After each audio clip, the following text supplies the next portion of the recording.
You're listening to the Weird Reader Podcast, an extension of Jason's Weird Reads, found on YouTube. Welcome.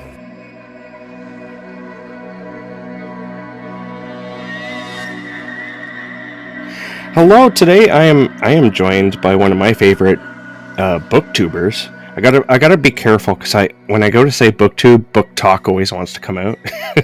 Yes. TikTok is so huge, and I watch a lot of book content on there too. But so I want to welcome Jen from Literary Love 123. I've been wanting to do this topic with you, Jen, since you were on my other podcast, Short Bites, a Stephen King podcast. Now that episode isn't out at the time of this recording, but we discussed the first short story in Stephen King's collection of short stories, Night Shift, which is Jerusalem's Lot. It's a very Gothic and Lovecraftian story.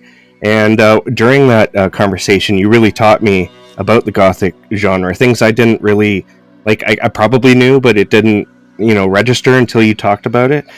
And so I really appreciate you and for you coming on. I want to pick your brain about this topic some more.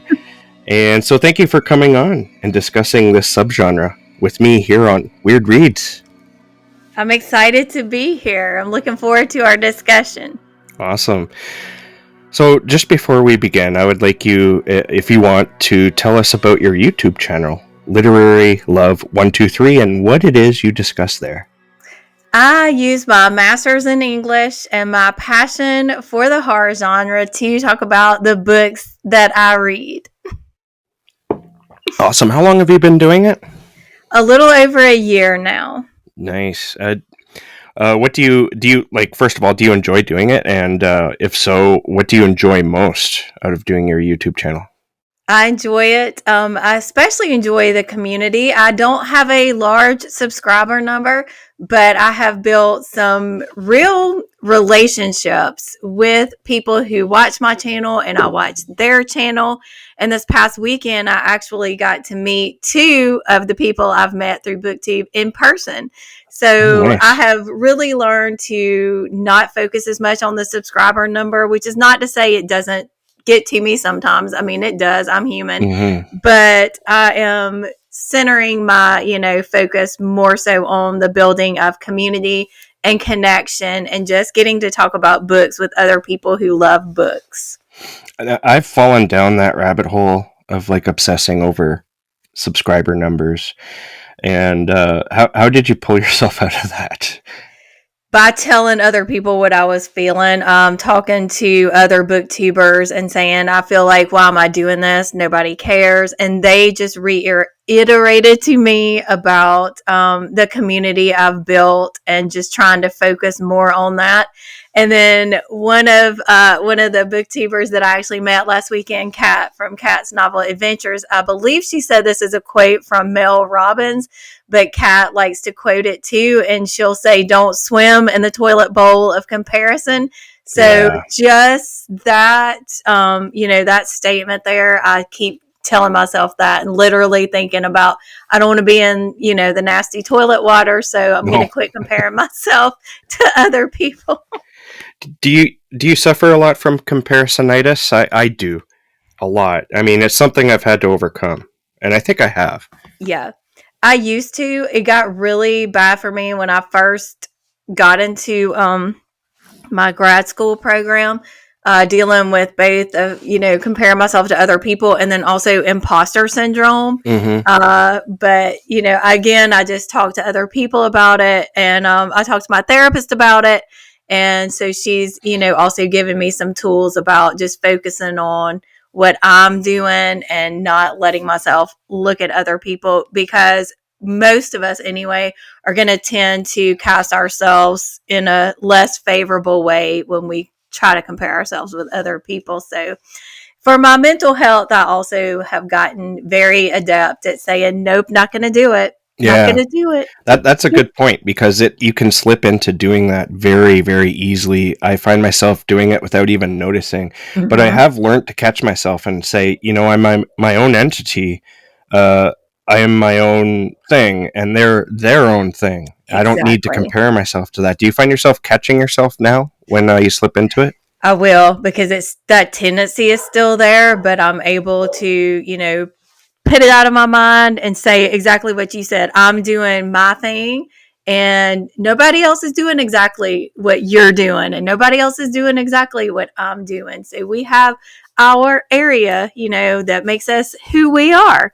And Yeah. some people will get on board with it and some won't, and that's okay. Yeah. I'm glad you're having fun with it. I've always said, even when I was obsessing over the numbers and that, I think the most important thing about doing videos or podcasting or anything is you can't be chasing the dream of, this being your main job. You have Right. to you have to be having fun.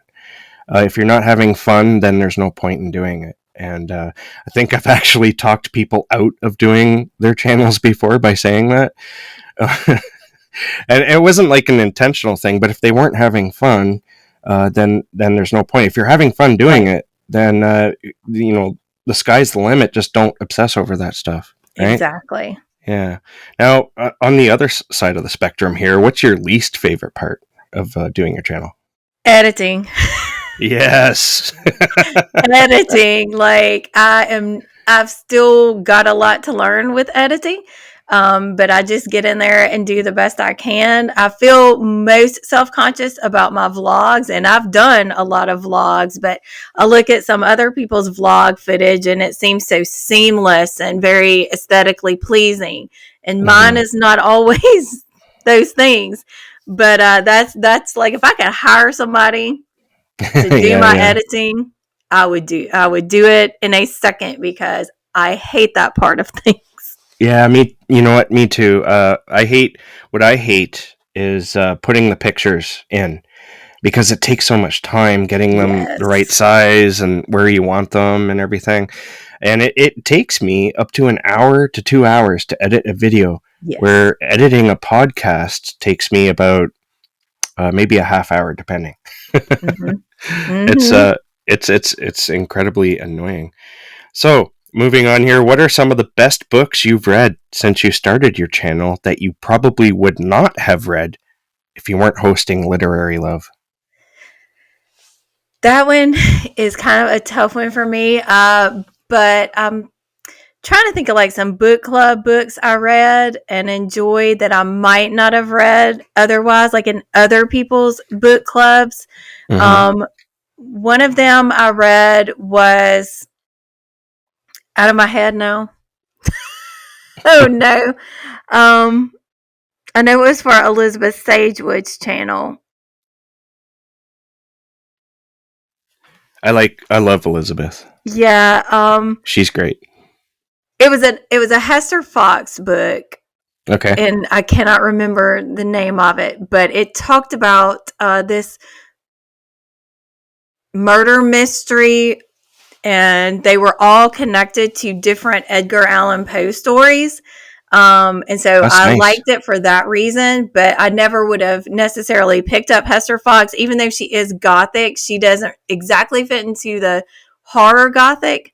Um, it might have been called The Widow of Pale Harbor, but I am not sure. I am not sure. I think No it's The worries. Widow something, but Yeah, that's no one that You know I what? enjoyed. I know exactly how you feel, and my brain always goes blank on me. I hate that. It's like an aging thing too. It never used to happen quite this bad, but man, I even know what it is I want to talk about, and then I'll be like, oh, what was it again? Yes. So where do you see your channel going? Just say like the old 5 years from now. I am excited about doing more collaborations. I had my first collaboration, and that video is going up later today. But there is a literary salon host. Her name is Marissa, and you can find her at Le Salon Literary Discussions. And she lives in Canada, and she Nice. has a master's in English too. And she hosts literary salons, which is kind of diving deeper than a book club into the books that you read. And so I joined a couple of her literary salons. Joined hers for Frankenstein, which we'll talk about more in a minute. I joined hers for The Phantom of the Opera, which is what we're talking about in our collaboration video that'll be up later today, and for We Have Always Lived in the Castle by Shirley Jackson. And then I've done a couple of more collaborations that should be coming out soon. So I really enjoy that aspect of having people to get on with me and talk with them. So I'm hoping to do more of that, and also hoping to do more video essays in the future too. Nice. Yeah, I remember you doing talking about Stephen King in your in books that influenced you video for you turning for your birthday, right? Yes, And I was like, I want some of these some, because you mentioned in that video, you're like, I could do some of these Stephen King books, an essay for him on like a video essay, and I was like, yes, please do that. Yep, I've got some in the works, so Awesome. I'll prepare everybody ahead of time for my video essay about Beverly from It. It's controversial to some, but You I'm know going to what? talk about it. Controversy in the Stephen King world, as an aside here, is okay, because I think Stephen King fans are the best fans in the world. You don't get too many trolls. Yeah. Yes, I agree. Now, you throughout this little Q&A here, just getting to know Jen, you've brought up a lot of Gothic stuff here. So you're like, this is the one reason why I asked you to be here, is because you're steep deep into the Gothic literature. And so I want to know, what is it about Gothic fiction that speaks to you most? The themes of power and power dynamics, the present being haunted by the past, the delve into the sublime, that idea of something that evokes both terror and awe. You feel that pull towards it. There's something appealing or beautiful about it, but at the same time, there's also something terrifying about it. I like family secrets, drama, ghosts, vampires, all the good stuff. Whenever I see dead flowers, I can't help but think of the Gothic. Okay, before we get into the actual fiction aspects that we break down a little bit, let's discuss some movies, because we're both movie buffs, and I rewatched one of these movies for this episode. So what are some of your favorite Gothic horror movies? Now, I want to bring this one up first, because we talked about this a little bit in messaging, Instagram messages, and it's the one I rewatched. It's Nosferatu. It's such a beautiful film. The 2024 version at that. Yes. Yeah, I love that movie. So that movie is quite disgusting, though. I mean, it's slow moving, but everything about it, it's either beautiful or it's absolutely gross and grotesque. I loved it, and I may get in trouble, but my husband, if he hears me, he already knows. Count Orlok being played by Bill Skarsgård, that's my hear me out, if you know what I mean. That is my hear me out. I absolutely loved Nosferatu. I like the original, the silent film also. Yeah, me too. And I just think what Robert Eggers was able to do with it, and the way that we really got such a spotlight on our main female protagonist, the way that she calls on his presence, and just, it was just perfect. Yeah, that movie brings up a lot of really like Gothic themes in there. If you want to know what Gothic horror is, I think this movie is like a poster child for that. Yes. It has like the family secrets. It has the grotesquerie stuff. It has the insanity. Yes. I mean, it's obviously it's an adaptation of sorts of Dracula. Yeah. As the original was. I think the original 1920 film or whatever it was, that was like an adaptation, like one of the first adaptations of Dracula. Yeah. And they got in trouble for it too, because it was not, they did not get permission from the estate of Bram Stoker, and they were actually sued, and all of the copies were supposed to be destroyed of Nosferatu, but obviously they weren't. Well, thank God, because that Yes. would have been a travesty, honestly. Like, Yes. I get I get them wanting to, hey, you stole our story, Right. um but at the same time, it's such a beautiful film too. It is. And it does its own things. It really, to me, is one of those that transgresses the gender dynamic, because even though we have, I don't want to give spoilers for an old movie from 1922, but I will say the main female has more autonomy and more of a powerful role in subduing the vampire than Hmm. Mina, and certainly not Lucy in the original Dracula. Yeah. What is it about Orlok that draws you to him in this version? What it's probably because he's Bill Skarsgård partially, but also he just even though he is rotting and decaying, there's something very appealing about him. His voice too, and some of the things he says, like when he tells her, "I am an appetite." I'm like,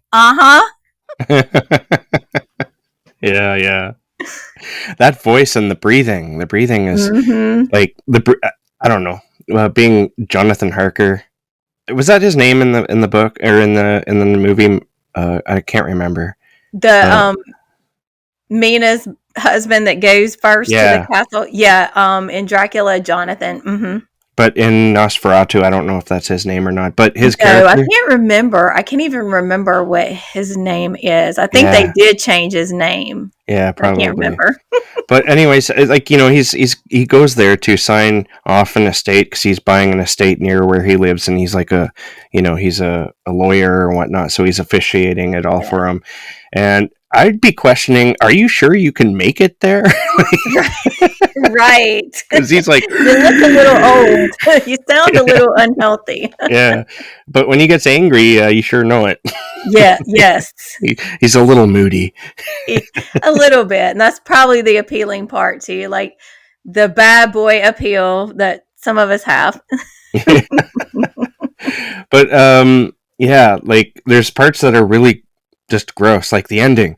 Although even though it's gross, uh, it's still beautiful. Like the very last shot It of is. Dracula and Mina. Is it Mina? I'm terrible with Um, character names. it is in Dracula. In Yeah, Nosferatu, it is Ellie. something like that. Yeah, Yeah, but that last shot of them is like it looks like a painting by some Gothic artist, and it's it just really absolutely does. beautiful with the grotesqueries and the beautiful parts. It's just it's an incredible film all around. Very It dark. is. Did you see it in the theaters? I did not. I had to wait for it to come out on streaming, mostly because I was not sure I'd be able to understand everything they said. Mm-hmm. Because I know with Robert Eggers films, a lot of times he's going to use the very authentic, language. And so sometimes I would have trouble hearing it in a theater. So I Yeah. decided to wait till I could have my closed captioning, because I ran into that with The Witch, which I know is one of your favorites, and that is my favorite. So, Yeah, you know what? I had that issue with The Witch too. mm-hmm. But this one is very like dark. Like it's a dark film mood wise, but it's also very dark visually. Yeah, And that was my biggest complaint. In the theater, you couldn't really, even in a dark theater, you couldn't really see what was going on. So that would be a good reason to wait for the streaming. But having all the sounds and everything loud was I would incredible. have loved that part of it. Yeah, it was a beautiful film all around. So we The Witch, that's another Robert Eggers film. That one is really incredible. That film just blew me away. Yes. I just love that film, especially the goat. Yes, Black Phillip. Yeah, Absolutely. Yes. There's absolutely. a lot of connection between Eggers, Nosferatu, and his The Witch when you think about the main character. And I just kept thinking about when Count Orlok said, "I am an appetite." And I started thinking about what Black Phillip said to Thomason. Dost thou like the taste of butter? Wouldst thou like to live deliciously? So Hmm. that connected to like the the woman's appetite and the desire to break away from the oppressive society and pursue something that she chooses, even though some would argue that Thomason was just going into another subservient role. She had the choice. He didn't just demand that she fit into this the way, patriarchal society and the Puritan society had demanded she fit into this. He asked her, dost thou like the taste of butter? Wouldst thou like to live deliciously? And she said, yes. And she called on him too. She called on Black Phillip, and said, speak to me. And he did, in the same way that at the beginning of Nosferatu, Ellen, and maybe that's her name, I don't know, I can't remember her name, but she calls and says, come to me, so they both called something forth. One thing I like I like that aspect. She said there's the connection there where they're sort of breaking away from the patriarchy, and they're calling for it. That to me is fascinating. It seems like maybe that it could be like a mission of Robert Eggers' movie making. I don't know if I've seen all his films, but is that a reoccurring theme in his films? Do you know? I have not seen The Northman. I have seen The Lighthouse, which of course is just with Willem Dafoe and Robert Pattinson. So you don't really have a main woman starring in that film. I would have to go back and rewatch The Lighthouse and see if I can catch, anything similar taking place in it. I love that film too. The one thing I find about his movies is how slow moving they are, and yet you're like captured by what's going on the screen. It's often very weird and very dark, and it leaves you kind of questioning what it is you're watching often. Yes. So what other films do you love in this genre?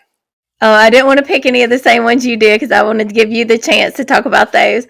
I love Crimson Peak. It's not a perfect movie, but it definitely fits into so much of the Gothic, including some family secrets, especially in the form of incest, which is another common theme recurring in Gothic works too. The Changeling from 1980 that stars George C. Scott. I love very that spooky one. Movie. Yeah, it is. That red ball coming down the stairs. Yeah. Bram Stoker's Dracula from 1992. I do like that one a lot, even though it's obviously takes some liberty from the source material to have an actual love interest and connection between Count Dracula and Mina, but I do love it. Some of it's over the top, but I love the costumes. Yeah. I love Lucy as the vampire in that. Just absolutely love that movie. And then, like we talked about before, The Witch, Nosferatu. There is also a 1970-something Nosferatu that I have not watched yet. I've seen it. Yeah. Yeah, I want to see it because it has Isabella Adjani from Possession, and I will watch anything she's in. I love her. I love that movie, but I need to watch that one. Did you enjoy that one? I did. I watched it a couple of times I think about 15 years ago now. I watched it a lot in a row, and coincidentally, it was when I created my Instagram account. And that's the picture for my Instagram account. I just kept it there because I think it's cool, and I don't think I'll ever get rid of it. No, why would you, right? Yeah, exactly. Some of my favorites are like Suspiria. I just love the weirdness of that film. That is one of my favorites too. A lot of the ones you put, I was like, see, we're on the same wavelength. I love Suspiria. Yes, Suspiria is awesome. Yeah. I like both of them. The remake even. Yeah, I thought it was good. Although I don't remember it much, but I've seen the old one like, I don't know how many times, probably about 10 times. The new one I've only watched once, but I didn't hate it like a lot of people did. Yeah. Of course, Interview with the Vampire. That movie and the book hold some serious special spots in my heart for me. And we'll discuss a little bit why down below. The Woman in Black. I've seen that movie, the one with Daniel Radcliffe, and I've also seen the BBC production that was like 89 or something like that. They're both very well done. I've seen the Daniel Radcliffe one like I don't know, probably 5 times, and I've read the book like a good 4 or 5 times as well. I Mm-hmm. just absolutely love that story. And of It's so course, like, good. yeah, Sleepy Hollow is another favorite. I just love the atmosphere, and Tim Burton's like set designs in that one. It's Yeah, just so much fun to look at and to watch. I love it too. Yeah. It's so good. All right. So, how is about we get into some before we get into our top our honorable mentions and our top three? How about we Yeah. break down the subgenre here a little bit? I don't know. Is it a genre all its own, or is it a subgenre? Because Gothic isn't necessarily horror. Right. I would like the Gothic is a genre, but it's kind of complicated because the Gothic really is an offshoot of Romanticism. Mm-hmm. Um, the Romantic movement that took place during the 1700s as kind of a pushback against the Enlightenment, which was the age of reason and science. And then you had the Romantics coming along, pushing back against that, wanting to bring to the forefront the idea of individualism and emotion and nature. So you started to have the Romantic poets like William Wordsworth and Samuel Taylor Coleridge, and then your second generation like Percy Shelley, John Keats, Lord Byron. And so you could kind of look at the Gothic as a subgenre of Romanticism. And then, like you said, you have like the genre of horror, and then you have that subgenre of Gothic horror, but then you have the Gothic that kind of stands by itself too. So the Gothic gets kind of complicated in some ways. Yeah, but it also fits really well in the horror genre. Mm-hmm. You don't really get like any like crazy over the top horror in the Gothic fiction realm. You mostly get like the slow burning Yes. haunted house or castle, Dracula type stories. Yes. Now, what are some of the aspects, like broad overview of Gothic horror, like just the main general? Like a simple definition that was put forth by Fred Botting, and he said the Gothic is the past coming back to haunt the present. So that's kind of like a real quick way of looking at the Gothic. And then, of course, it's also connected to Gothic architecture, which is why it's called Gothic in the first place, because you had the types of Gothic architecture that we see. We can kind of tell the spires, the kind of ways we look at something and say, oh, that's a Gothic building. So the literature kind of takes its name from that too. But some of the common things that we see, like you talked about, are settings, and these castles or mansions. Often they'll be, decaying. They'll be considered ruins. So you've got, again, that idea of the past, still being in the present, but there's something not quite right about it. It's decaying. Mm-hmm. Atmospheres of mystery and suspense. You've got ancient prophecies a lot of times, omens, something, again, kind of showcasing that you have something in the past that's going to come back to haunt you. You also have supernatural or some sort of inexplicable event. So sometimes the question is there really something supernatural happening, or is this psychological, kind of what's going on? A lot of times you have like very high emotions, sometimes melodrama, right? Especially some of the earlier works of the Gothic. The damsel in distress, you see that a lot too. You see, too, you have also, I'm just trying to make sure I don't skip anything, this kind of overarching metaphor of gloom. You have a lot of times, of course, like you talked about, the fog, the storms, the rain. You just got this atmosphere of darkness, doom, and gloom. So those are some of the things that you kind of notice when you're getting like just a quick overview. Speaking of the setting, setting often plays like almost like a character role. I was wondering, in regards to symbolism, how in when there's a storm happening, like a thunderstorm appears in a book, that often means that there's going to be a change in the plot. Yes. Now, what does like decaying mansions, foggy moors, and claustrophobic villages, what do they kind of represent within this genre? So when we think about the decaying mansion, a couple of words that kind of go with that are opulence and decadence. So you had this mansion that was at one time very opulent, very luxurious, but decadent is going to be where that person kind of took their wealth and they overextended it, they overdid it, right? It became decadent to the point that it was too much. And so when that starts to decay, it's just a symbol of that decaying power structure and the way that eventually everything and everyone decays. Awesome. Yeah. That's right there. The last 5 minutes is the reason why I love Gothic horror, everything you just explained. But not all Gothic stories take place with, like the haunted mansion, the decaying mansion. How does a Gothic story still work without like any of the fog or the the foggy moors, the all the thunderstorms and dark mansions? That is a great question. I love to talk about it.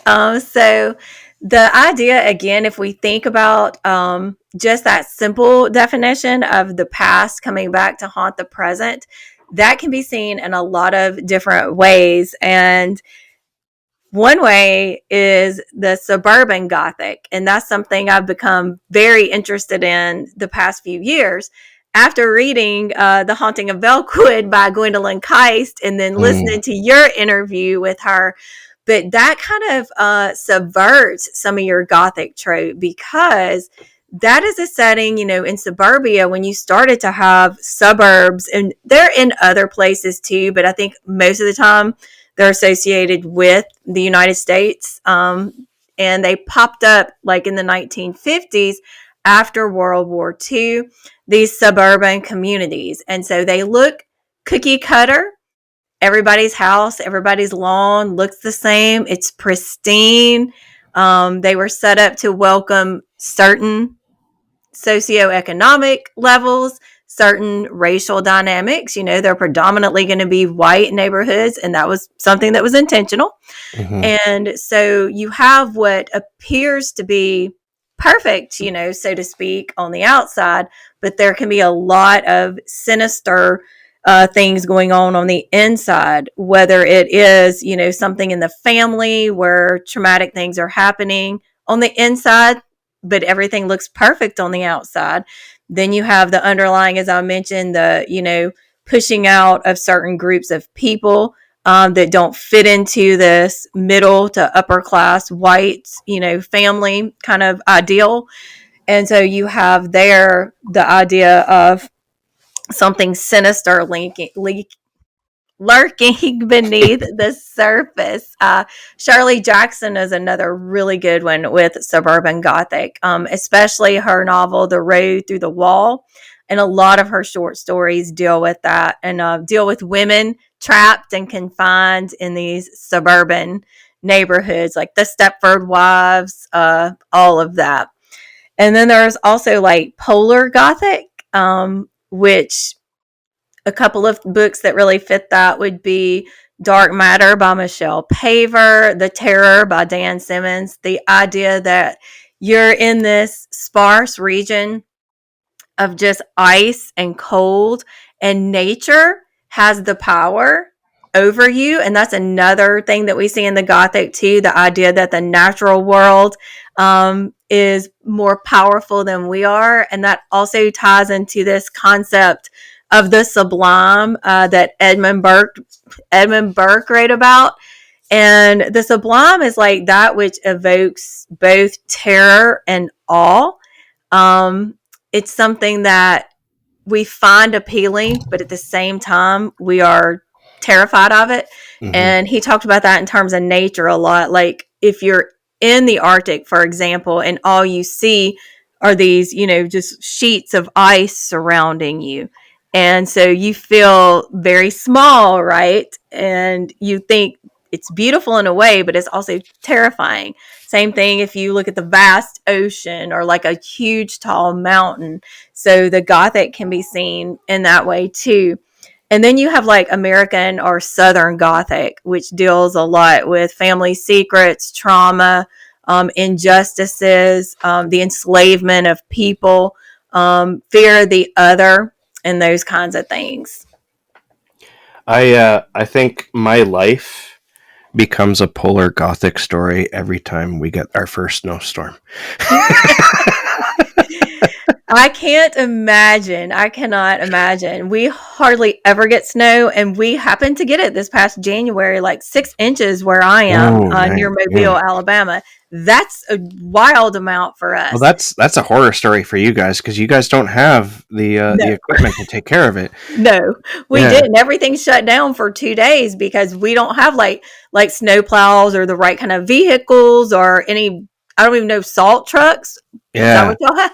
We yeah. have none of that. So it was funny because I was also reading The Terror at the same time. And Oh, I was nice. like, well, the book gods and Yeah. the weather gods have smiled down on me because now I feel this. And it got really, really cold too. And I was like, this is amazing.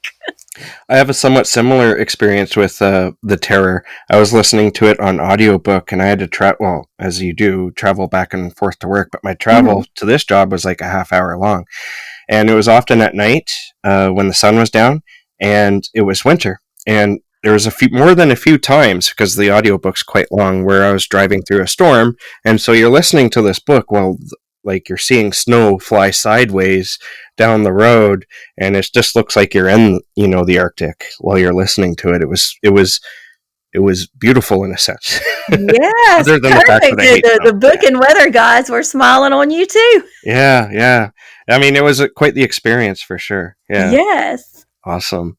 Now, the polar Arctic stuff interests me because of what I just said about winter. I hate winter. Mhm.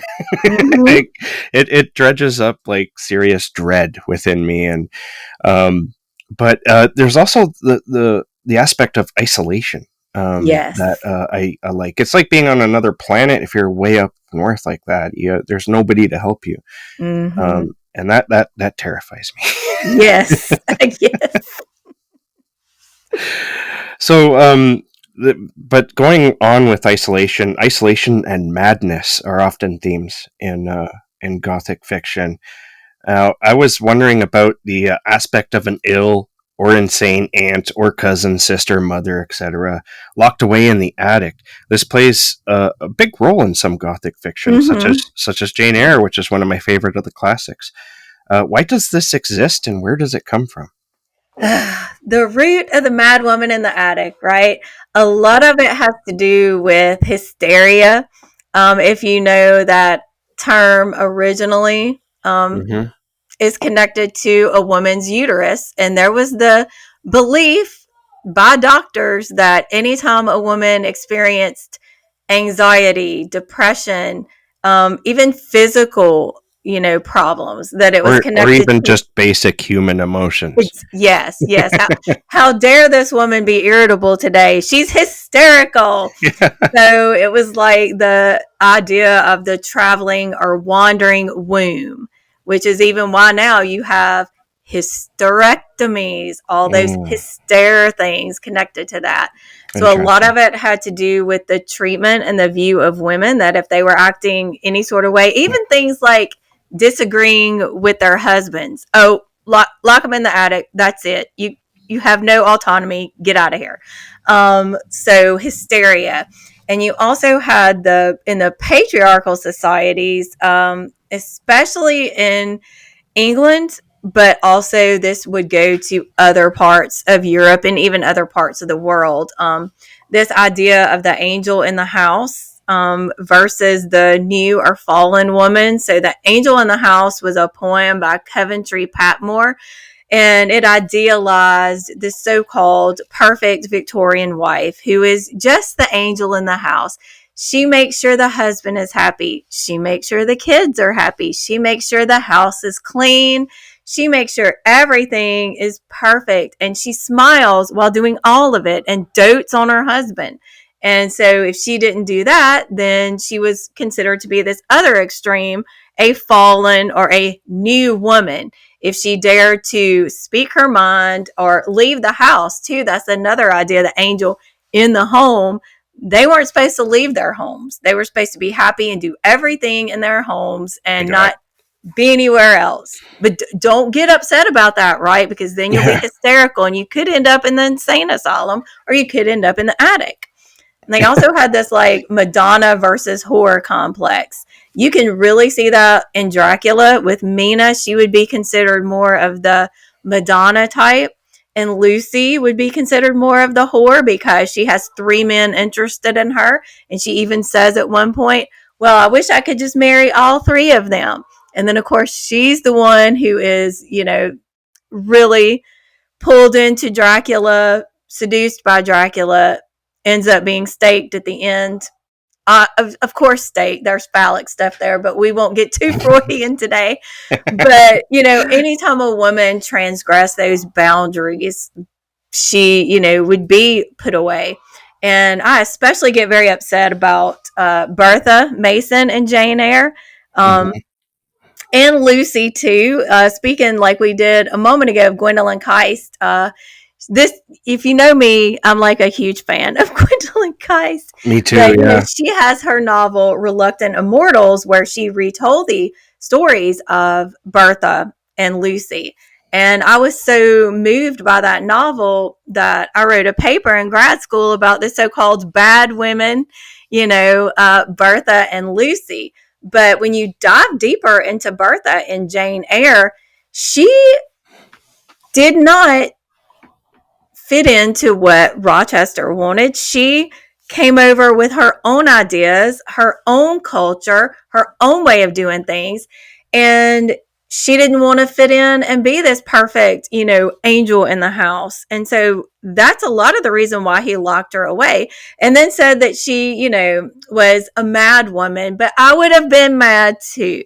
Mm-hmm. She didn't want to talk about the things he wanted to talk about. So a lot of times it is just that transgression and not fitting into that ideal of patriarchy.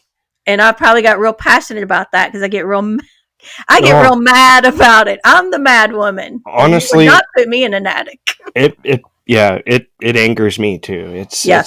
It's a crazy way. I mean, the way we live now, I think, is crazy, but with our power obsession. But back then, it was so much worse, and there's people fighting to bring that kind of thing back, and it's insane and it's frustrating.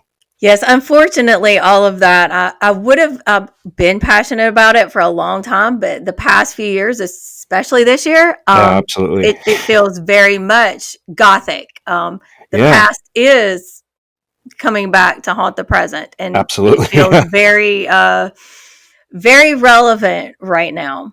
Yeah, and it's enraging. It's enraging. It's happening it's not just in America. It's in Canada too. Yes. It's in European countries. All the first world countries are facing like a serious dilemma with this. And the recent UK ruling too just has me absolutely enraged also. Yeah, absolutely. It's just disgusting. It is. So how are gender roles reinforced or subverted in Gothic horror? Like we kind of talked about a moment ago with Lucy versus Mina, that really reinforced the idea of Mina is the one who gets saved, right? And Lucy, because she had the 3 men interested in her and she kind of was interested in all 3 of them, she gets staked. There's no hope for her. Bertha gets, in the attic, and then, spoiler, dies so that Jane and Rochester can end up together. So there's one book, I would say a classic, that subverts that kind of gender role, and that is Carmilla by Joseph Sheridan Le Fanu, which actually predates Dracula. Bram Stoker drew a lot from that novella for the character of Dracula and the elements of vampirism. But in Carmilla, you have a woman vampire who is doing the seducing. Mm-hmm. And not only is she doing the seducing, but she's seducing another young woman. So that really pushed back against heteronormative and patriarchal ideals. And then, like in a recent book that I read, that's like a reimagining of Carmilla called Hungerstone by Kat Dunn. I recommend that totally because that takes Carmilla's character and pairs her with a woman who has more autonomy than Laura did in Carmilla. And the way that those two end up, in a passionate affair Mm-hmm. and taking the reins back from patriarchy is very, very empowering. So that's a recent book I've read that really subverts those gender roles. I'm pretty sure I recently put Hungerstone on my wish list for Yeah, my Kobo, but I have to double check that just in case it's not there. I want to go I add it. think you will like it. I love Carmilla. Yeah, I forgot to add it, and I'm glad you brought that up because I forgot to add it into at least my honorable mentions. But there it is, right there. yeah. It's very. I mean, I don't know if people maybe didn't understand it back then, or maybe we look at it differently now because there was never, as far as I know, there was never an outrage No, about that book, was there? no, not that I know of either. Mm-mm. You think there would have been like way back in the 1800s, right? I mean, today it would probably be banned in some places. Yeah, I guess I'm thinking like maybe the way they possibly got around it was by casting Carmilla as a vampire, making her the bad, so to speak, Yeah. person in it, and saying, "Look, this is what happens with female sexuality. If they transgress, they're vampires, right? But Hmm. at the same time, you would still think it would have possibly caused more controversy than it did." Maybe it's because it wasn't looked at in a positive light on their end. Like this is all poisoned, right? And Yeah, and so that's the point of the novel, right, right? I right. don't know. Speaking of vampires, though, I there's a lot of vampires, and not all, of course. I mean, there's some vampires in Gothic fiction, and so I'm curious. I think we covered a lot of it because vampires are often the grotesque and whatnot. But why are vampires often considered Gothic? They also really embody this idea of the sublime in that they evoke both your fear, but also you're a little bit in awe. You feel that pull towards them. That's something the Romantics actually wrote about a lot too. Is the idea of the vampire as the sublime in poetry, like Samuel Taylor Coleridge's Christabel, which has some influence on Carmilla, and you also have John Keats' Lamia, and you have another the vampire type poem, but I can't think of it at the moment. But that idea of embodying both something beautiful and seductive, but something that's terrifying too. And also because folklore ties a lot into the Gothic, with the idea of the past haunting the present. And there was a great deal of vampire folklore and mythology from different parts of the world. So pulling up those kind of ancient elements of folklore and bringing them into the present also is connected to the Gothic. And then, of course, they also embody forbidden desire and destruction of innocence, right? If we think about the damsel in distress, we Mm-hmm. have, in Dracula, the damsel in distress. You have the woman that's being pursued by this evil vampire. Mm-hmm. Now, is there any of elements of like repressed sexual desire, like things that because like back in the 1800s, women weren't supposed to be having these thoughts. That was uncouth, right? Now, uh, but is there maybe an element of that, like a vampire awaking those repressed desires? Yes, exactly. It was a way to explore the taboo, right? To Yeah. to let a woman feel those things, but then they could also blame it. Well, it's because of this influence of this evil creature. And that's why this woman gave in to those sexual desires. But like thinking, like we've talked about with the Nosferatu of 2024, she called on something, right? She was pushing back against the patriarchy and calling on that, so to speak, forbidden. And there's a really great image in the movie too of the idea of pushing back against that when she literally like rips her dress and her corset, saying, here I am, I'm not going to be repressed anymore, come. And even at the end when everything's happening, she tells, Count Orlok more. So there's definitely something about exploring the sexuality that women feel. Yeah. And we've touched upon this before, and I'm dumb, so I don't get it. But what is it? What is it about the grotesque, such as rotting vampire bodies seducing young women? It's like I just don't understand the desire when I translate it to my own desires. It's well, I guess there's a big difference, but yeah.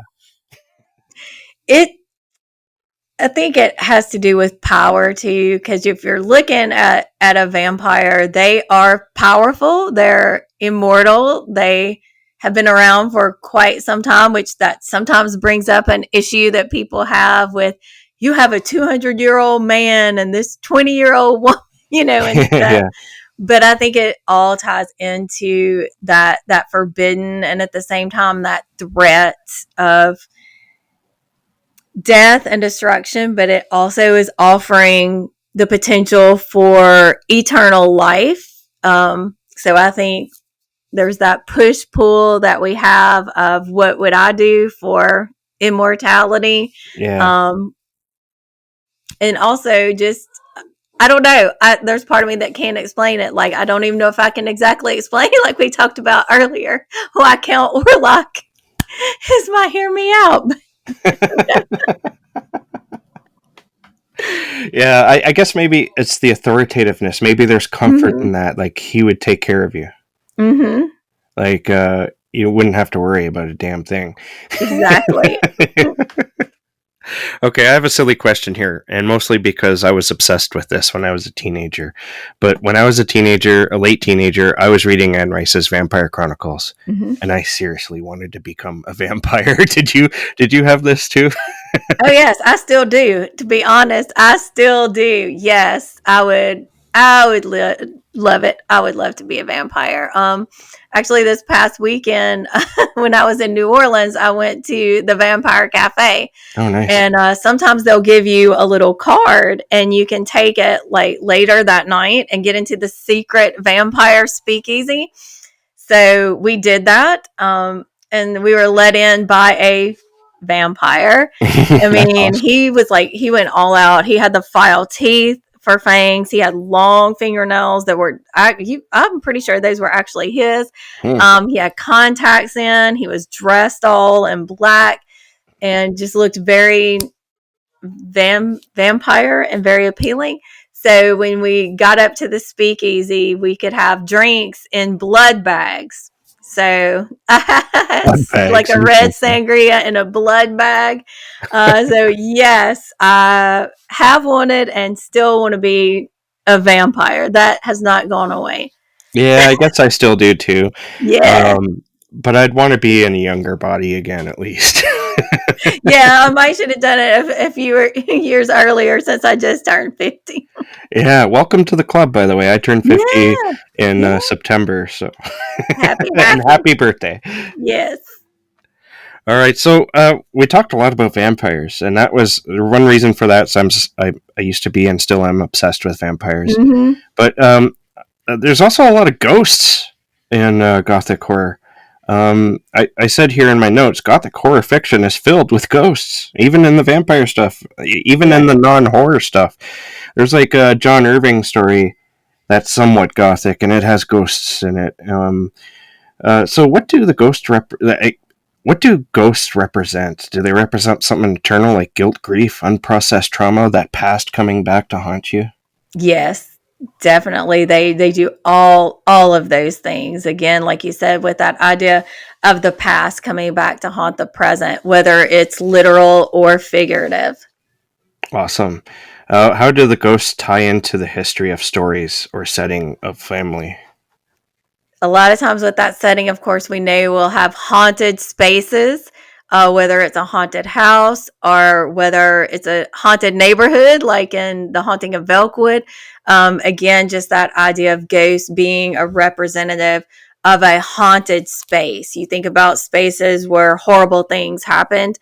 The idea that that setting itself can be evil because it's holding on to something from the past, or someone had a secret, something happened to them there.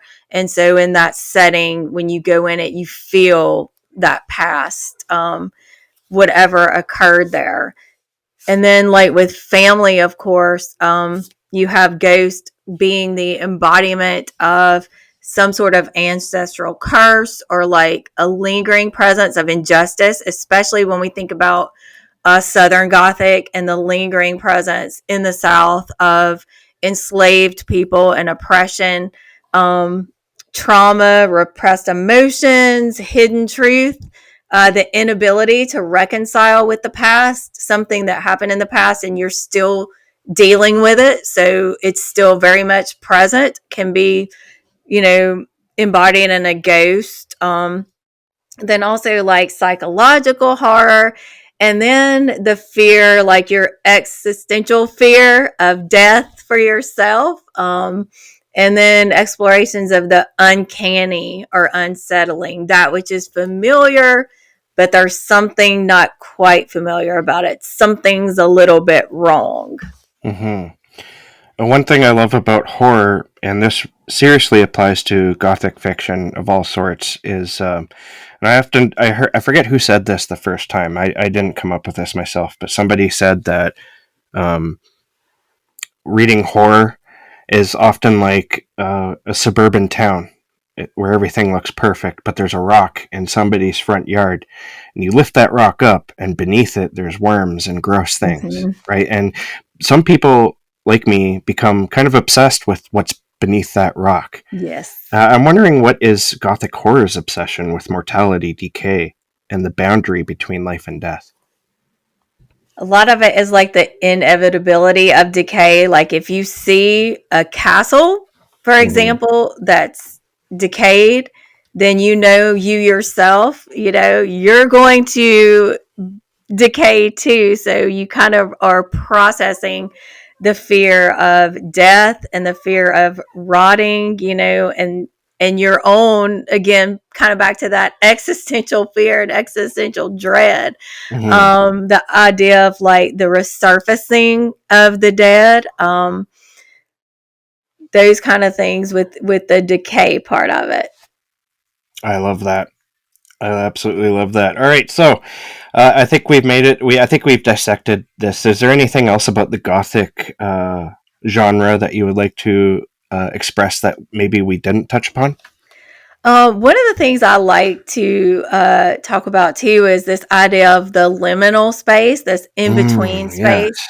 That's why a lot of times nature, versus civilization, you see that in the Gothic, because you are kind of bordering sometimes on what's civilized, and then over here, this is the wooded area. It's not civilized yet.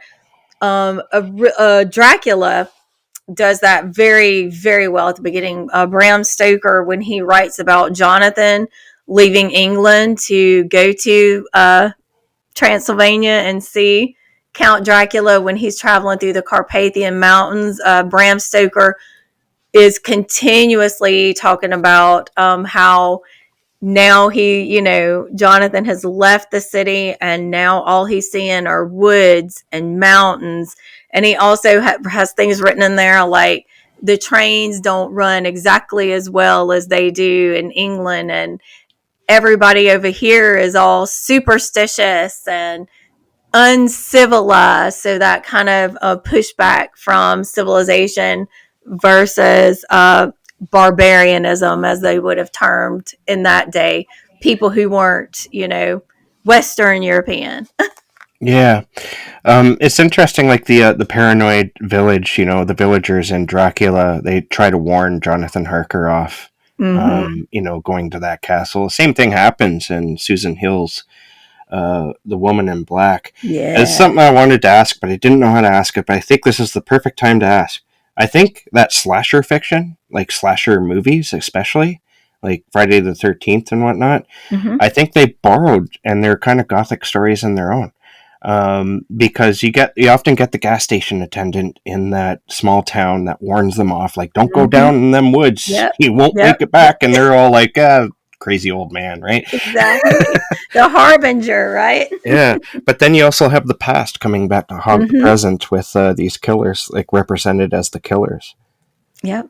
Yeah, that's interesting. I love that idea. And then the wooded area too, if you think about Camp Crystal Lake, right? The Yeah, camp, they're out in the woods, kind of left everyday civilization to be out in nature. absolutely. All right, so we've reached the end of that. Now, how about we get into our favorite books here? Now, Yeah. before we get into the top three, I limited it at top three because we could probably talk for, like, when I did the vampire episode, I could have went on and on and on. And you know what? Picking just three is hard because next week this list could be different. But Yes. It was there's a bunch. agony. There's a bunch of honorable mentions here. I have four, and you said you had more than four, which is fine. But I thought we'd discuss maybe a little bit of the honorable mentions too. So if you would like to go first, that would be good. All right. One of my honorable mentions is The Good House by Tananarive Oh, that is so Due. good. I should have added that. Yes, Yeah, it's so good. So you have your main character who is going back to her childhood home where she experienced trauma. Her grandmother was kind of a magical sort of woman who took care of a lot of things in the village, and then also our main character's son died in a very tragic way in that house. So she goes back to confront her own past, but also this evil entity, which is coming back not only to haunt her family, but other people in that town. I absolutely love that story. I didn't even think of it, but you can add that to my honorable mentions as well. One of mine is Inheriting Her Ghosts by S.H. Cooper, and one reason why I love this story so much is it really reminds me of The Woman in Black by Susan Hill. It's a different story altogether, but it has some of the same elements, which are just gothic elements, but it's presented in a sort of Woman in Black sort of way.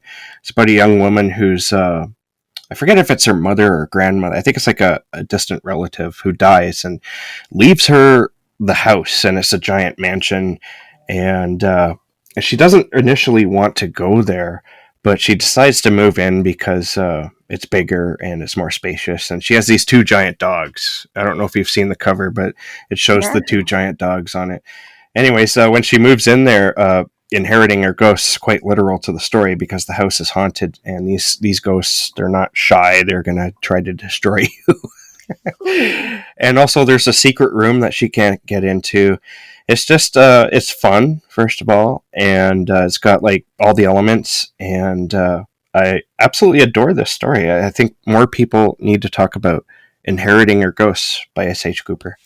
Well, I'm glad you put that one on my radar because I have not heard of that, but it is going right to the top of my TBR. It's good. I think you'll like it. What do you got? We talked about Carmilla already, and that's one of my honorable mentions.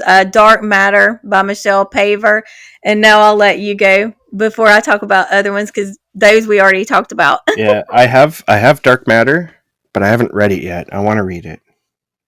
My next one is I'm not going to talk too much about this because I talked about it already, and at least the movie version.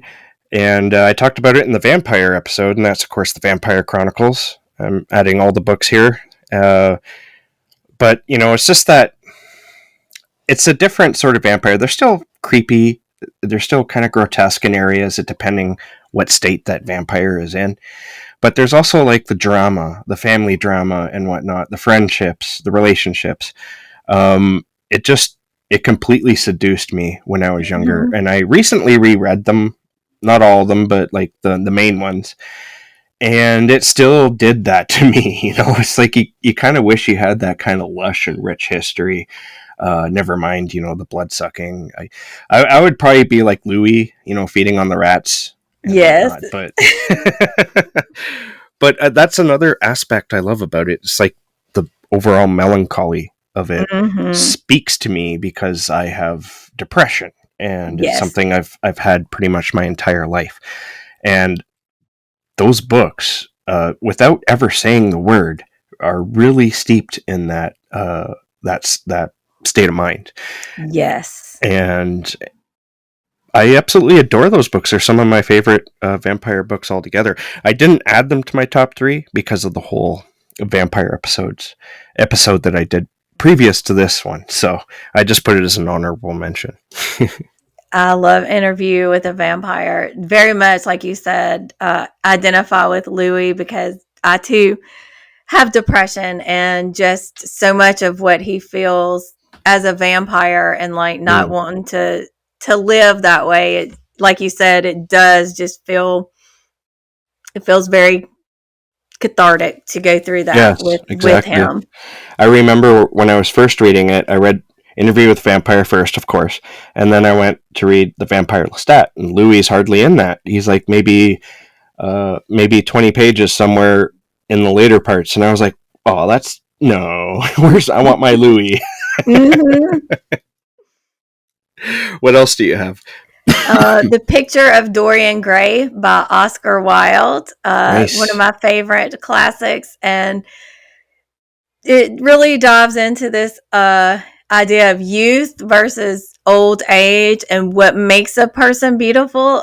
Is it their outer appearance, or is it what is taking place on the inside? Because you have a young man who is told you should, wish to stay the way you are now because you're so beautiful and one day you're going to be old.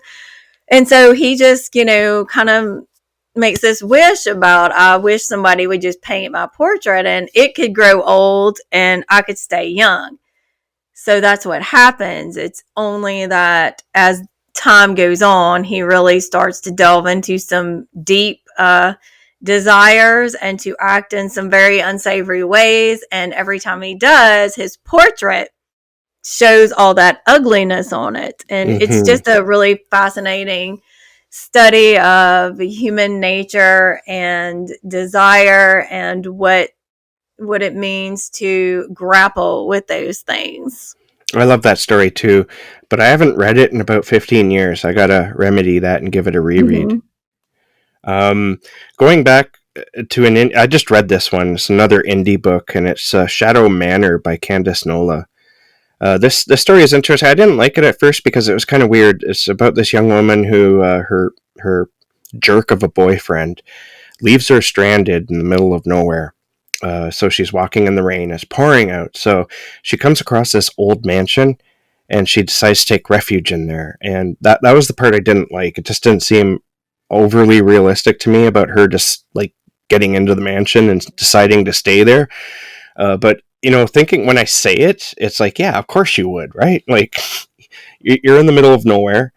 Uh, you don't know where you are. You're going to stay in this abandoned place and try to contact your mom to come pick you up. And what she doesn't realize is that the place is seriously haunted, and it's haunted by secrets and of what happened there. And it's a really good book. I was surprised by it. It's very short too. It's a novella, and it's by Candice Nola. Candice Nola is pretty hot right now. I would recommend it. It's it's a lot of fun. I haven't read that one either, so I'm so excited to add that one to my list. Absolutely. What else you got? The Haunting of Belkwood. I know I've mentioned it a few Nice. times, but Yes. it is by Gwendolyn Keist, and it is about an entire neighborhood that's haunted, and it is so unique in the way that it explores the past, and it explores this idea of being trapped in the past because our main character and two of her best friends, they grew up in this suburban neighborhood, and they are leaving for college one night, and this veil encapsulates the entire neighborhood, and no one can get out of the neighborhood and no one can go back into it except for the main character and her two friends. And so she eventually goes back to it and has to confront her past and come to terms with who she is and who she wants to be. And just the way that Gwendolyn Kais writes about different ways of dealing with trauma, because one of the main character's best friends has completely shut down because of what happened. Her other best friend has pushed forward in life, almost repressing everything that happened and just moving on with it. And it's like our main character kind of has her feet in both of those ways of dealing with trauma, because she deals with some repression, but she also deals a little bit with trying to move forward, but she neither fully, represses and moves forward, and she doesn't fully break down. She just kind of stagnant, but she goes back to deal with all of that and may or may not have a happy ending. I wouldn't want to spoil it for anybody, but I just love that book so much. It was my favorite book of 2024. I love that No, book 2023. Too. No, 2024. I think it was early 2024. Yeah, 2024. It was just last year, I'm pretty sure, when I talked to her about Dex. And if anyone listening wants to check that out, it's in an earlier episode. I don't have the number, but yes, I talked to Gwendolyn Kais about that. And it was such a awesome reading experience. See, I have a bad memory, and a lot of books, after I read them, they kind of disappear. But that one doesn't. I still think about it occasionally. And I love that. I love Gwendolyn Kais. She's one of my favorites, and I'm glad you mentioned it, because that's another one I'd like to add to my. When I made my own mind go blank when I was like, okay, what are my favorites here? And it's hard. Yeah, that one could actually be in the top 3. Like I said, though, if we were to do this again next week, my top 3 and my honorable mentions would probably have additions that I forgot or whatnot, or be reorganized. So there you have it. I know, it's hard. It's hard sometimes. Now, there's one. My last honorable mention here is one that kind of confuses me, because I don't understand the intention behind it. Because, well, it's Rebecca by Daphne du Maurier. Now, I don't know if I want to go into what it's about. Okay, spoiler alert for anyone who hasn't read it. Maybe move ahead 5 to 10 minutes in the future. But in Daphne du Maurier's Rebecca, it's about a young woman who kind of falls for a rich dude, and they decide they're going to get married. And along the way, they learn that he killed his ex-wife and disposed of the body. But the past is coming back to haunt them, and they both work together to try to hide this. And that's what confuses me. It's like, who am I? Like, I get it. You don't always have to root for the main character, but this one confused me because it felt like I should be rooting for them. You know what I mean? Have you read that book? And I have, yes. And can you teach me?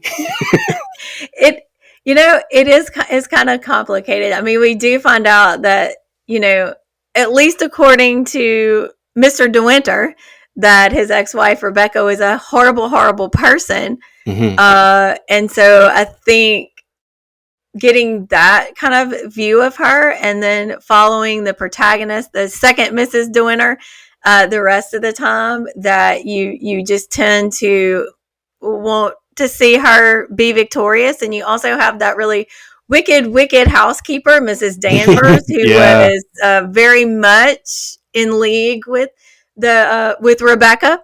We don't ever get the name of our main character. Yeah. She is just the second Mrs. De Winter. So I think that's why it's easier to pull for them to be able to cover up what they did. And the language in that book is just absolutely beautiful. I love Daphne du Maurier. Oh, it's beautiful, She's fantastic. I was listening to a podcast that discussed that book recently. It was kind of a surprise because it wasn't like part of the title. They were just talking about Mm-hmm. books, a bunch of different books, and that one came up. And one of the person who brought it up is a woman, and she was like, I read this when I was a kid, like teenager, and when she read it then, she was like, oh, to be, the second Mrs. Winter. That would be great, right? But then she reread it as an adult, and she had a completely opposite reaction. She was like, "Why did I ever think that?" Yeah, it's kind of similar to Jane Eyre when you think about Jane and her ending up with Rochester, and you kind of have different views of these men and women when you get older. Yeah, it's interesting how that happens. It's like reading Pet Cemetery before you have children, and Oh then my reading it goodness. after. Uh-huh. Yeah. All right. Do you have any more you'd like to discuss? Just quick honorable mentions. I could not ignore Stephen King. I do want to talk about just a little bit about The Shining because that is Gothic. You've got the haunted hotel, the past haunting the present in both the events that have taken place at the hotel, but also in Jack himself, his past haunting him, haunting his family, and another Stephen King novel. Dolores Claiborne. That can be read as Gothic. And I had never thought about reading it as Gothic, so I'm going to give the proper credit. But Willow over at her BookTube channel, Willow Talks Books, she did a video about reading Dolores Claiborne as Gothic. And it was fantastic because she brought out points about the past haunting the present, family secrets. Like, I won't give away what those are, but there are some heavy family secrets in Dolores Claiborne. And you also have isolation and confinement, which is another part of the Gothic because there's the island that the story takes place on, which is isolated from the rest of the world. And then Dolores, in her experiences with an abusive husband and what she finds out about him, that makes her very isolated and confined. She's a damsel in distress. Her daughter's a damsel in distress. And I was just like, that's fantastic to read Dolores Claiborne as Gothic. So I was really excited when Willow did that video. So those are just two quick things I want to mention. And that's Willow Talks Books? Willow Talks Books. Mm-hmm. I'm going to check that out because holy cow, I did not know. She will blow you away with her stuff. I mean, every time I watch one of her videos, I feel like I've attended a grad school session, but had a lot of fun with it. Awesome. She's great. Yeah. You bring up Stephen King, and I think a lot of Stephen King books could be discussed as Gothic. Not all of them entirely, but have you read his novella 1922? Yes. That's like very Gothic, and oh my god, I love that story. Have you seen the movie adaptation for that? I have. Man, talk about a movie where you have trouble hearing what they're saying. Yes. All right, so is that it for the honorable mentions? Just a couple more. If you want to read the novel that's considered to be the first Gothic novel, The Castle of Otranto by Horace Walpole, is absolutely ludicrous. Mm-hmm. It's ridiculous. It's way over the top. If you want to have your little bingo card or a drinking game or something to do something every time a Gothic trope comes on. I wouldn't advise to do the drinking game. You'd be smashed, but it's ridiculous, complete with like a giant knight's helmet falling out of the sky and landing on people. But wild, and other earlier Gothic, what is it? Hallucinatory almost. Yeah, it's wild. Anne Radcliffe, The Mysteries of Udolpho is another early Gothic. And she has a really great quote about terror versus horror. And I'm just going to paraphrase that. But she talks about how terror is the anticipation, the dread, the buildup of the feeling. Whereas horror is when the horrible thing happens and it's more of your visceral reaction. And she talks about your emotions being heightened and awakened when you experience terror, But when you experience horror, that is an annihilation of your emotion, and you just cringe or you just shriek or whatever. But it's just interesting to me the way that she talks about terror versus horror. Awesome. I got to check those out because I haven't read those. Yeah. So thank you so much for that. So if you're ready, I'm ready. We can go into our top 3 here. Yes. Would you like to lead us off? I will. We'll start with Wuthering Heights by Emily Bronte, which some people would say, oh, that's just gothic. It's not horror. But I would advise you to think about that and read it again, because I say, yes, it is. You have the sublime in the form of nature. You have the wildness of the moors. You have the tragedy of Heathcliff and Catherine. These are not people that you will like. Mm-hmm. You will not necessarily root for them, but it is a romantic story in the terms of like uppercase romantic. It's not a romance. Like people, I don't read romance, but I know that romance books are supposed to have a happy ending. It's not that kind. There's no happy ending here. But it will rip your heart out. It has just some of the greatest lines of literature where, you know, spoiler alert for hundreds and hundreds years old book, but Catherine, after she dies and Heathcliff is mourning, and he says something like, you killed me, you say I killed you, will haunt me then. You have just it's just so good. So good. Wuthering Heights. Awesome choice. You know, I do have a classic on mine, but I'm thinking I probably should have. I mentioned one like the Jane Eyre. That's one of my favorites of the classics, and that could definitely go in an honorable mention. And if I were to reread it, because I don't remember it too well, it could end up in my top 3. But the first one I have is one I've probably reread the most, and that's The Woman in Black by Susan Hill. This story kind of reminds me a little bit of Dracula itself. In regards to the protagonist going to take care of the affairs of the old house where the woman recently passed away, and you have the villagers who are like, yeah, don't go in that house, it's a terrible house, and they kind of turn on him too, right, like they did in Dracula. And I just love that aspect about it, but I also love when he's in the house. You know, it's a very haunting story, and it's full of secrets, and it's quite dark, and it's very lyrical. The book itself is very lyrical, and I love all the adaptations I've seen of it so far.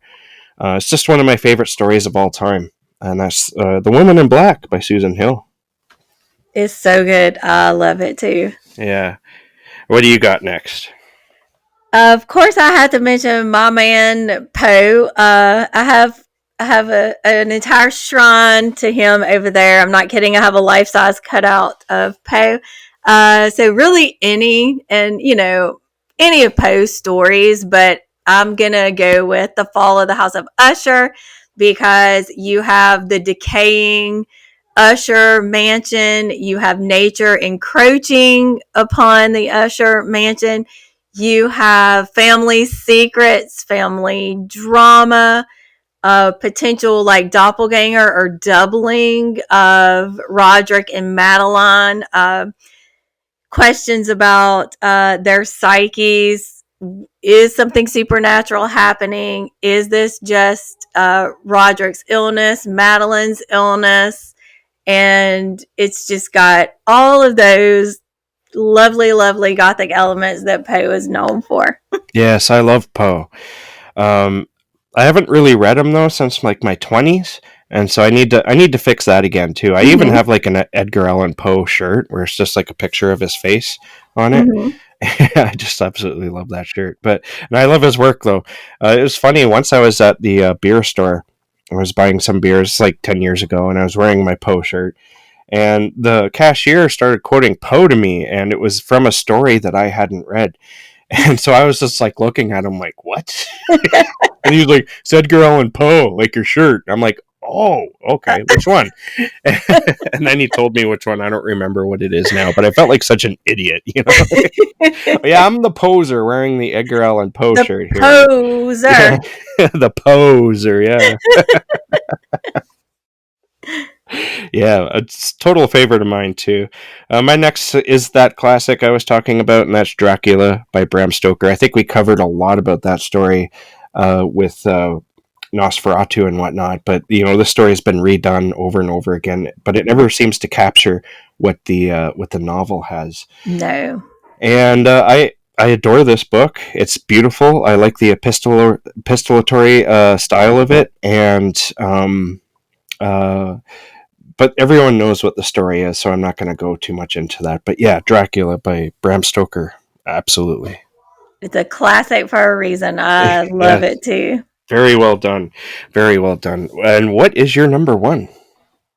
Frankenstein by Mary Shelley. I Frankenstein. adore Frankenstein. I collect different editions when I see them. So I have like 7 now, and every time I see an edition I don't have, I'm like, oh, I got to get that one. But I love Frankenstein. I love that Mary Shelley was only 19 when she wrote it, and Which is incredible. it is. She won the contest. Yeah. She beat out Lord Byron, the bad boy of the Romantic era. She beat out Percy, her husband, and just wrote the scariest story. But I love it for its depth and richness that goes beyond just the surface. Like if you've only seen the movies, which hey, they're great and they're fun, but the novel goes into so much more about the creature and about creators and creating something and then leaving it to flounder on its own, questions about nature versus nurture, about what makes someone human. Just there's so much there, and I just Mm. love Frankenstein. And talk about an existential crisis. Yes. This book is filled with that. And that's one Yes. thing I like about it most. I identify with Frankenstein monster mostly in the movies because I've always been somewhat of that person that nobody really. It's different now that I'm adult. Now that I'm an adult, I'm in like the workforce and whatnot. I'm 50. People seem to like me a lot more than when I was a kid. But when I was a kid, nobody talked to me. Nobody was really my friend, and sometimes they just outright hated me for no reason, right? And so I always identified with the Frankenstein monster in the movies, maybe not so much the book, but I love the book too. It's absolutely beautifully written, and Mhm. it's incredible. Like you mentioned, she was only 19 when she wrote that. It seems like it's way far older.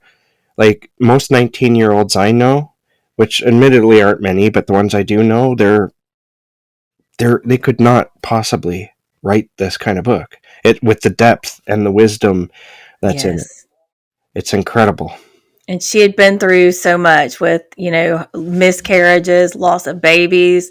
Her mother died. Mary Wollstonecraft, who was a feminist writer, died when Mary was only a few days old. And so she's grappling with all that. And Mm-hmm. then with Percy, who was very moody and temperamental. So possibly in the character of Victor Frankenstein, she's working out some of her issues with the creative genius, moody romantic era husband of hers. Mm-hmm. There's just so much in there when you really start to unpack it. And I don't even know how many times I've read it. And I know this is cliche to say, but every time I read it, I do find something new or see something in a different light. And that also is one of the things that makes me pick something as one of my favorites, is that it can always bring something new to me. Awesome. All right, so my number one is The Haunting of Hill House by Shirley Jackson. Shirley Jackson is one of my favorite authors, and this I was debating between this one and what's the other big one that she is? The We name have of always lived in the castle. That's it. I was debating between those two, but when I thought about it, I don't really remember Castle very well, like what happens in that. So this one I do remember, and um, it's just one of those stories that it's got that you know unreliable narrator. You don't know if what she's experiencing is real or not as they go into this house for their little experiment. and it doesn't end happily. No. But I like the character of Eleanor. That's her name, right? Mm-hmm. She's a very interesting character. She's been through a lot in her life, and she was basically a prisoner to her family, her mother, I believe it was. And now she's finally free of her, and she almost doesn't know what to do. And you can kind of believe that maybe what she's experiencing in this house is a figment of her imagination because of how frail she seems mentally. And like I said, it doesn't end well, and it's one of those, like, Shirley Jackson has a way of hypnotizing you Yes. with her writing, and I wouldn't say there's no other writer, because there's other writers I feel the same about, but her style is like completely her own, and she just blows me away every time I read a new story by her. And so that one will probably remain in the top 3 forever for me. I need to reread We Have Always Lived in the Castle, because I need to remember it. I love that one too. I only remember the sisters, and the question of whether or not they poisoned their family, and that's all I remember. But this book, it for some reason it sticks, and Mm-hmm. I love it. It's an all-time favorite of mine. And that first paragraph, Yeah. that first paragraph is immortal. Even after our sun becomes a red giant and engulfs the earth, that sentence is going to survive that. So. Yeah. I agree, because I mean, just everything that she packs into that opening, it just is the perfect, like, example of a place that's haunted, a place that is off, something's a bit wrong with it. It's Especially perfect. that last part of it, whatever walked in there walked alone. Yes. It's just like, my God, that just hits, like, wow. It does. All right, so that's it. We did it. Yeah. I want to thank you, Jen, so much for coming on and discussing this with me. I knew it was going to be good and fun, but I didn't think it was going to be this much good and fun. And so thank you so much for bringing your expertise, your education, and your intelligence to this, one of my favorite topics. Well, thank you, Jason. I've had a lovely time every time that we've conversed. So thank you so much for asking me to come on and talk about the Gothic with you. Is there anything you'd like to pimp before we go? Anything you want people to know? You can follow me on YouTube, Instagram, and Threads at LiteraryLove123. And I'm occasionally on Blue Sky. You may find me there if I figure out more about how to work it. Yeah. But that's about it. All right. Well, thank you again, and we will talk to you again soon. Thank you, Jason.